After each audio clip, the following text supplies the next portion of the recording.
When people are thinking about becoming a programmer, one of the most common questions that I get is what skills are going to be required for them to be able to learn a brand new programming language.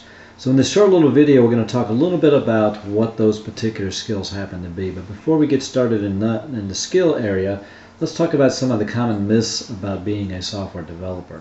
Some things that people believe to be true. One of them is that you have to be very, very good at mathematics to be able to learn a programming language. That is simply not true. Programming languages are not really built off of mathematical principles.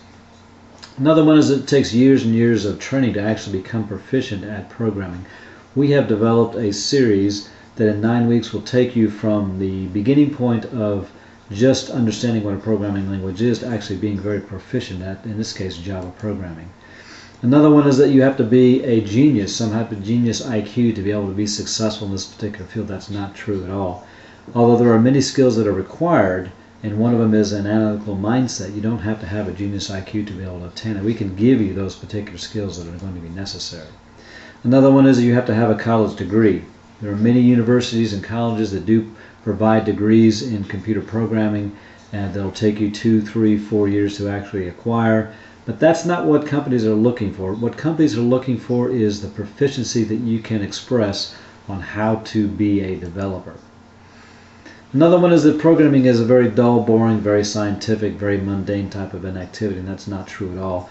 Programming is a skill set designed around analytical processes and problem solving. So if you enjoy solving problems, programming might be a good outlet for you. Another one is the fact that it's a male-dominated type of an environment, that it's not a good place for females to participate, and that really is not true at all. It's a very, very diverse populace that end up being software developers. So let's talk about what a programmer actually does. So maybe you don't have an understanding about what programming is all about and what kinds of things that you might be doing as a programmer. So let's talk a little bit about that. So programming is all about solving business problems. So one of the first things that you'll be doing as a developer is you'll be looking at the flow of events within a particular business. So whatever company you go to work for, whatever entity you're involved with, you'll have to understand what their business is and how their business functions. So that's number one as a developer. The next thing you'll be doing is you'll actually be doing and designing technical solutions. So you'll be building software that solves business problems. And we're going to talk about here in just a minute what software happens to be. But so once you understand what a particular business is involved with, what their problems are, then you're going to be designing solutions, and those solutions are going to be where the programming is going to be becoming involved. And then you're going to be looking at your program that you have developed. You understand ways to test it and to make sure it complies with what the particular business need happens to be, and it actually solves their problem. So now let's talk about the concept of what software is. So what is software?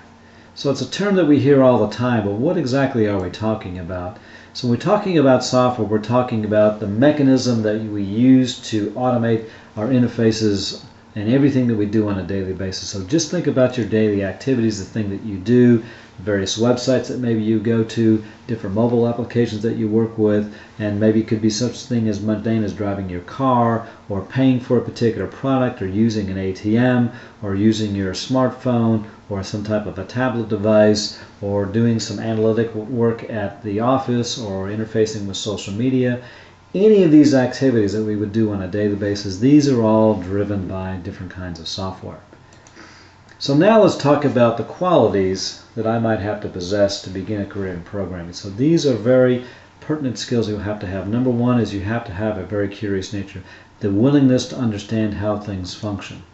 Another thing is you'll need to have an analytical mindset. You have to be attuned to being a problem solver, to look at situations, understand what's going on, understand how to create solutions, and then convert those solutions into different kinds of software.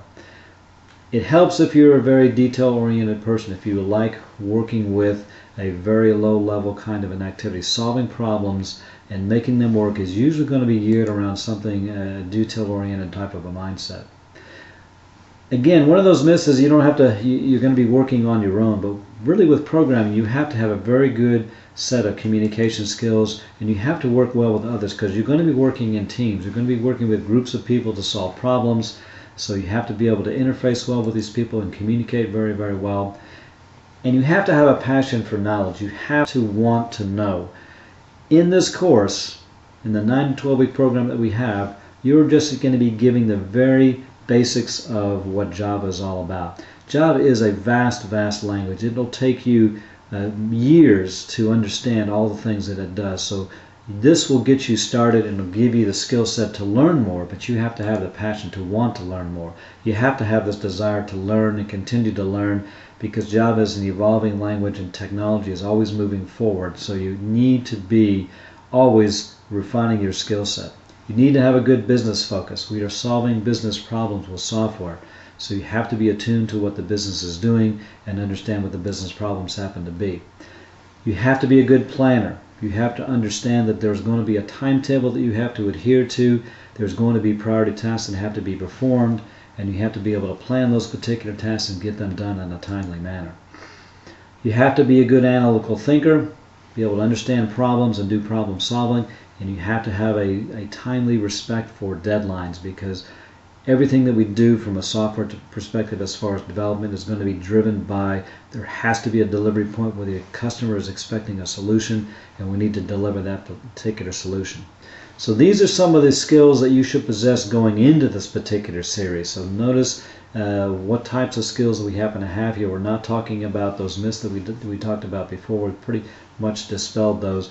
But these are the kinds of skills that you'll want to have to begin this process of becoming a programmer.